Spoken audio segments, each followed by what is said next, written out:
I'm curious to see where they go with Charlotte. It's the same thing with Roman Reigns, because we already know what matches they're going to have at Mania if they both stay champion until Mania, which I don't see why they wouldn't.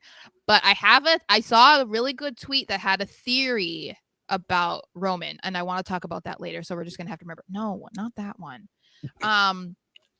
But anyway, I'm curious to see how they kind of try to involve Rhea a little bit leading up to Mania, because they are on different shows, and I feel that they can't really be having them just have a match at Mania with no substance going into it, no lead up going into it, because then people are going to be invested because it's a match and people like Rhea and they like Charlotte. But if there's nothing there other than, oh, these two women that are at the top of their game are in a match, like, I don't know how involved people are going to be. Like, you need to have something there. So I'm curious to see what happens with Charlotte between now and then, because there is several weeks, a little less than 2 months.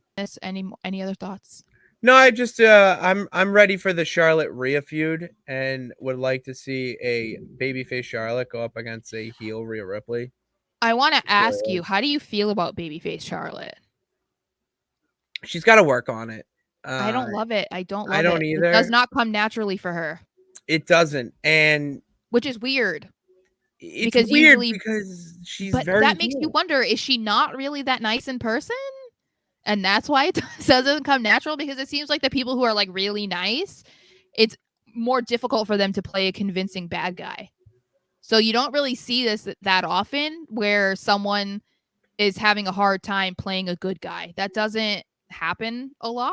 So it just makes you wonder, like, is she not a very nice person or I what? don't. I have no. I'm so fascinated because, like, I will say it's a lot harder because you want to just go off on your usual stuff and Yeah. incorporate it, a heel type of phrase or gimmick into, babyface. You have to be so in for the fans, but I was thinking about it, like, you could have Rhea just be like, you're a part timer, like all this shit. So, like, I don't know. I just am not a big fan of her. That's why I'm more interested and ready for this Rhea feud to get going. Like, kick it up at Elimination Chamber with something. Let's do some promos at pay-per-views again.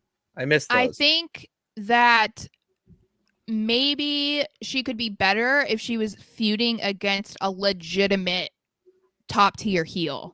I feel like at this point, we've only seen her going against Sonya Deville, and obviously she's a heel, but she's not at the same level of Charlotte, or when Charlotte's a heel or Bayley's a heel or whoever. So I think maybe feuding with Rhea could bring out the best in her. It might make it easier for her to be the good guy. Hopefully, we'll see. I don't know. We shall see.